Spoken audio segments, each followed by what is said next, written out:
সুন্দর যুবকের রূপ নিয়ে, মাহিলুন মুসাদ্দাক। আল্লাহ যখন হাইকোর্টে বসবে, যখন জাজমেন্ট হয়, আল্লাহ তাআলা বিচারের কাঠগড়ায় আমাদেরকে দাঁড় করাবেন, তখন বান্দার পাশে উকিল হয়ে আল্লাহর সাথে যে তর্ক আর বিতর্ক করবে, যেই তর্ক আর বিতর্ক আল্লাহ মেনে নিতে বাধ্য হবেন, ওই তর্ক বিতর্ককারীর নাম হবে কোরআন। বলেন সুবহানাল্লাহ। নাম হবে কি? কোরআন। মান জাআলা আমামাহু কাদাহু ইলাল জান্নাহ, যে কোরআনকে সামনে রাখে, কোরআন অনুযায়ী আমল করে, কোরআনের উপরে জীবন উঠায়, কোরআন কাল কিয়ামতের ময়দানে তাকে জান্নাত পর্যন্ত পৌঁছায় দেবে। কোরআনের এত বড় শক্তি। ইন্নাল্লাহা ইয়ারফাউ বিহাযাল কুরআনি আকওয়ামান ওয়া ইয়াদউ বিহি আখারিন। আল্লাহ রাসূল সাল্লাল্লাহু আলাইহি সাল্লাম বলছেন, এই কোরআন মানুষকে ইজ্জত দেবে, এই কোরআন মানুষকে বেইজ্জত করবে। যখন কোরআন ছেড়ে দিবে, কোরআন অশুদ্ধ করবে, কোরআনের খোঁজ খবর নেবে না, কোরআন অনুযায়ী জীবন গড়বে না, এই কোরআন তাকে কিয়ামতের দিন অপদস্থ করবে, দুনিয়াতে লাঞ্ছিত করবে। যে এই কোরআন অনুযায়ী জীবন গড়বে, আল্লাহ তাআলা আখিরাতের ময়দানে তাকে ইজ্জত, দুনিয়াতে সম্মান দান করবে। কোরআন যে পাঠ করবে, আল্লাহ রাসূল বলেন, মান ক্বারাআল কুরআন ফাস্তাযহারাহু ফাআহাল্লা হালালাহু ওয়া আররামা হারামাহু আদখালাহুল্লাহুল জান্নাহ। বলেন সুবহানাল্লাহ। যে কোরআন পড়বে, কোরআন আত্মস্থ করবে, বুকে হেফজ করবে, কোরআন মুখস্থ করে নেবে, আল্লাহ রাসূল সাল্লাল্লাহু আলাইহি ওয়াসাল্লাম বলছেন, ওয়া আমিলা, এবং কোরআন অনুযায়ী তার 70 বছরের জীবন গড়বে। কোরআন যেটাকে হালাল বলবে করবে, যেটাকে হারাম করবে সেটাকে ছেড়ে দিবে। মন চায় তবুও ছেড়ে দেয়, মন চায় তবুও লাথি মারে। কোরআন যেটা করতে বলছে মন চায় না, তবুও নিজের জীবনে আপনাই নেয়। আল্লাহ রাসূল সাল্লাল্লাহু আলাইহি ওয়াসাল্লাম বলেন, ফাস্তাযহারাহু ফাহাল্লা হালালাহু ওয়া হাররামা হারামাহু। হালালকে হালাল জানে, হারামকে হারাম জানে, আদখালাহুল্লাহুল জান্নাহ। অবশ্যই আল্লাহ তাকে এই কোরআনের কারণে জান্নাতে প্রবেশ করাবেন। কোরআনের ইজ্জত আর সম্মান আল্লাহ কিয়ামতের ময়দানে দেখাবেন। কোরআন হেফজকারীর ব্যাপারে আল্লাহ রাসূলের একটা হাদিস, আল্লাহ রাসূল সাল্লাল্লাহু আলাইহি সাল্লাম বলছেন, মা লাউ জুইলাল কুরআনু ফি হাবিন সুম্মা উলকিয়া ফিন নার মাহতারাকা। আমরা সকলেই জানি হযরত ইব্রাহিম আলাইহিস সালাতু ওয়াস সালামকে কোথায় ফেলছিলেন? দুনিয়ার বুকে কোথায় ফেলছিলেন? আগুনে ফেলছিলেন।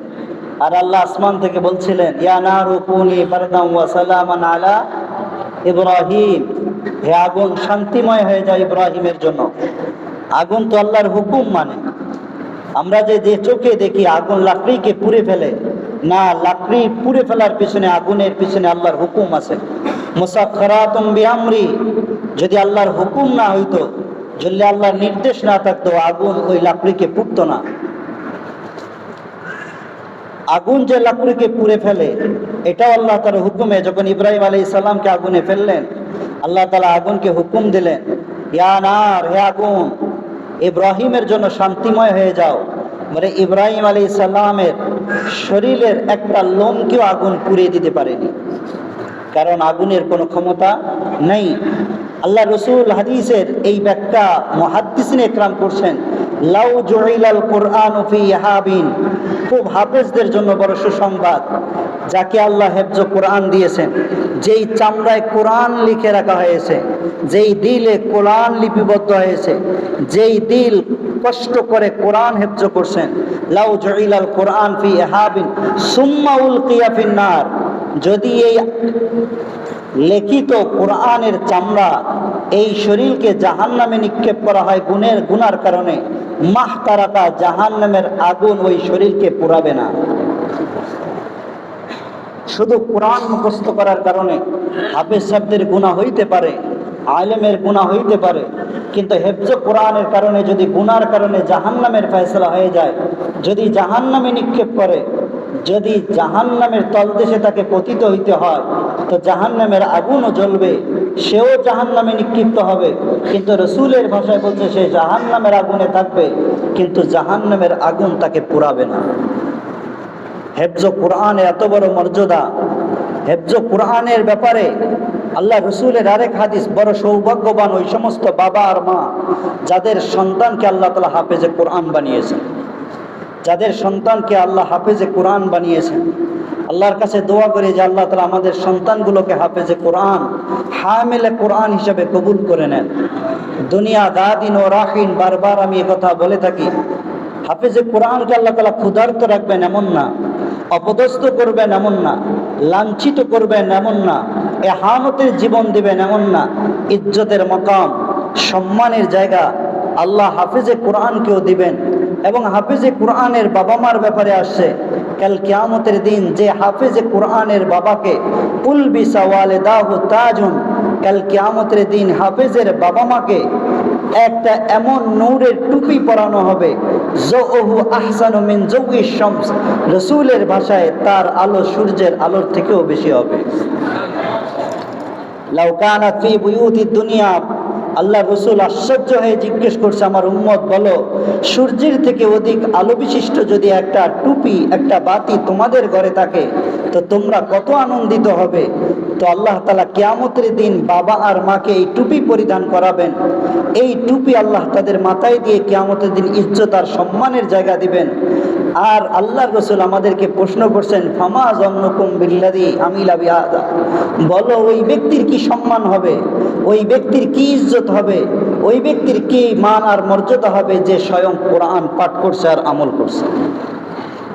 যদি বাবা আর মায়ের এই সম্মান হয়, বাবা আর মায়ের যদি এই ইজ্জত হয়, বাবা আর মায়ের যদি আল্লাহ তাআলা এই মর্যাদা দেন, তো যিনি কোরআন পড়ছেন, যিনি কোরআনের উপরে আমল করছেন, যে হেফজ কোরআন দিয়ে জীবন সাজিয়েছেন, তো আল্লাহ রসুল বলেন তোমরাই বলো আমার উম্মত কিয়ামতের দিন তাদের মর্যাদা কেমন হবে। এই জন্য হাফেজে কোরআন কত হাজার নেকি অর্জন করে। একটা হেফজ কোরআন সন্তান 3:30টায় ঘুম থেকে জাগ্রত হয়, 10:30টায় ঘুমিয়ে যায়, এই পুরা সময়টুকু তাদের মুখের উপরে সবসময় কোরআন তেলাওয়াত থাকে। আল্লাহ রসুলের এক হাদিস শুনে নেই, মান কারাআল হারফাম মিন কিতাবিল্লাহ ফালাহু হাসানা ওয়াল হাসানাতু বিআশরি আমসালিহা লা আকুলু আলিফ লাম মিম হারফুন বাল আলিফুন হারফুন লামুন হারফুন মিমুন হারফুন। আল্লাহ রসুল বলেন, যে কোরআনের একটা হরফ তেলাওয়াত করে, কোরআনের একটা হরফ তেলাওয়াত করে, শুধু একটা হরফ, আল্লাহ তাআলা এক হরফের বিনিময়ে 10 নেকি দান করেন। হয় নাকি? একটা হেফজ বিভাগের ছাত্র 3:30টায় ঘুম থেকে জাগ্রত হয়, সবক শোনায়, পিছনের সবক 7 সবক পড়ে, আমুক্তা পড়ে, সবিনা পড়ে, তার সারাদিনে তেলাওয়াতের পারা পড়ে, এই জবানটুকু সবসময় কোরআনের হরফ উচ্চারণ করতে থাকে, তো তার সারাদিনে কত হাজার হরফ তেলাওয়াত করে। প্রত্যেক হরফে যদি 10 নেকি থাকে, তো আল্লাহ তাআলা তার আমলনামায় কত বেশি লিখে রাখেন, কত বেশি সম্মানী হয়। এর থেকেও বড় রাসূল সাল্লাল্লাহু আলাইহি ওয়াসাল্লাম বলছেন, আল মাহিরু বিল কোরআন মা সাফরাতিল কিরামিল বারারা, আল মাহিরু বিল কোরআন, হাফেজে কোরআন, যে কোরআন সুন্দর করে পড়তে জানে, কোরআনের ভাবার্থ বুঝে, কাল কিয়ামতের দিন আল্লাহ তাআলা সম্মানিত ফেরেশতাদের সাথে তাদেরকে রাখবেন। যেই সমস্ত ফেরেশতা আল্লাহর আরশের সামনে কোরআনকে হেফাজত করছেন, ওই সকল ফেরেশতাকে বলা হয় সাফারা কিরামিম বারারা। এদেরকে আল্লাহ নামই দিয়েছেন সাফারা কিরামিম বারারা। কবরে যে ফেরেশতা আসবে তাদের নাম মুনকার নাকির। দুই দিকে যে ফেরেশতা আছে কিরামান কাতিবিন, ওই ফেরেশতা যারা কোরআন লেখা, আরশের সামনে কোরআন হেফাজতের জন্য একেবারেই নির্দিষ্ট, যাদের পুরা সময়টুকু কোরআনের পিছনে যায়, তাদেরকে বলা হয় সাফারাতুল কিরামিল বারারা। আল্লাহ রাসূল বলেন, ওই সমস্ত ফেরেশতাদের সাথে কাল কিয়ামতের দিন হাফেজে কোরআনদের সাক্ষাৎ হয়ে জান্নাত নসিব হবে।